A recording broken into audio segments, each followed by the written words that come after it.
Politics is a nasty business with constant fighting. It's like a boxing match. And down he goes. So it's telling that this is what two of our consultants used to do.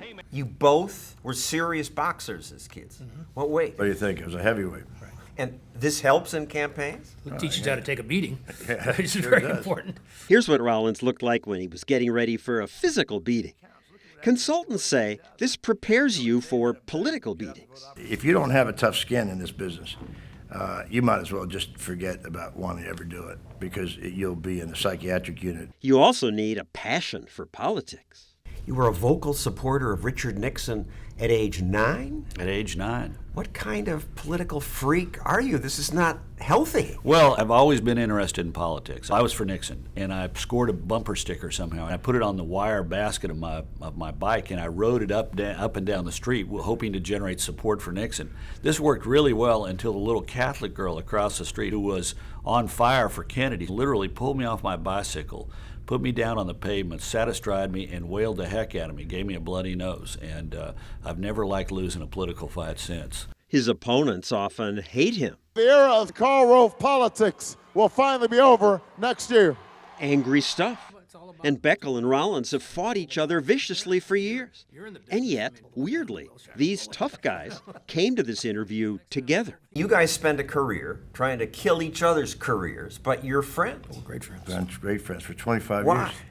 You come to appreciate what the other guy, your counterparts, have to go through every day. I particularly respect Ed. I mean, he kicked my butt. It's reassuring that they're friends. It says something good about America, where every few years people vote peaceably and politicians abide by the results. In many other countries, that's not how it works. Egypt's president held office 30 years. He left only when he had to. In Russia, Putin may never leave power. Throughout history, most of the world has been like that. America electing leaders who later voluntarily stepped down was a radical idea.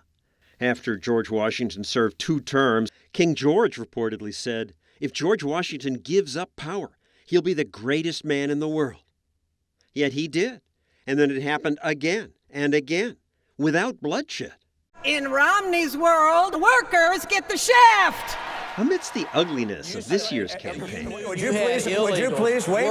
all the shouting and fighting, it's good to remember that our system, with all its acrimony, You didn't build that. has worked better than so many alternatives.